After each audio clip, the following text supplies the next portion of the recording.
A question we get asked all the time, or not even asked. It's usually a discovery after the decision's been made, and the question then gets asked, oh, should I put her a qualified or an apprentice first?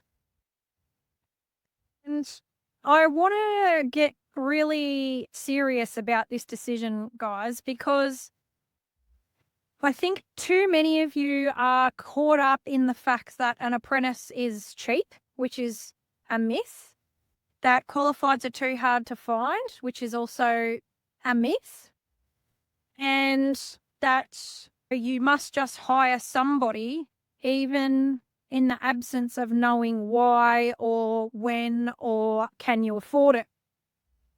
So there's a whole ecosystem that you have to consider before you put on a hire.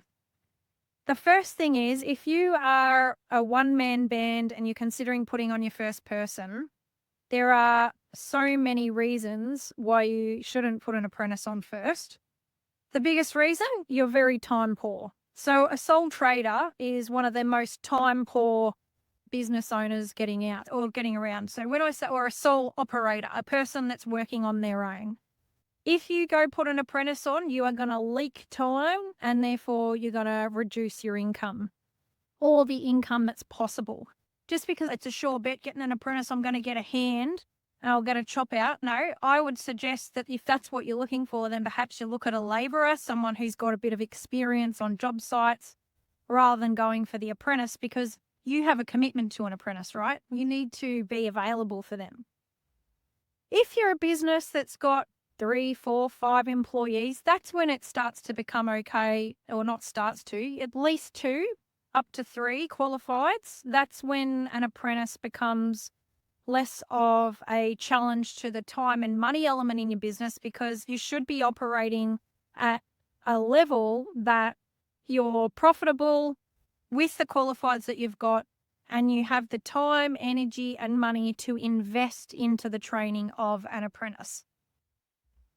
It is an investment. It's an investment of your time. It's an investment of your money. Yeah, you might be paying them a bit less, guys. It's not cheaper to have an apprentice. It's in fact a lot more expensive, because they need to be doubled up with people. You can't have them by themselves, and you still have to charge reasonable amount of money for them.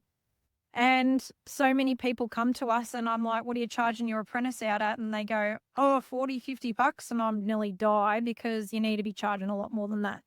There's so many reasons you have to weigh this decision up in business before you just shoot from the hip and put somebody on willy-nilly. Same goes for your qualifieds. I would argue that people are putting on qualified trades because they feel busy, and it's not based on any data from their systems. They're not looking at their profitability. They're not looking at the wages in their business. They're just looking at the emotional burden of the stress they are under and going, oh, I need to put somebody on because I'm so busy. Wrong decision, guys. You need to be making that decision really considered, based on finances, based on your schedule, how far you're booked out, based on your level of profitability, based on your wages percentage, all of that.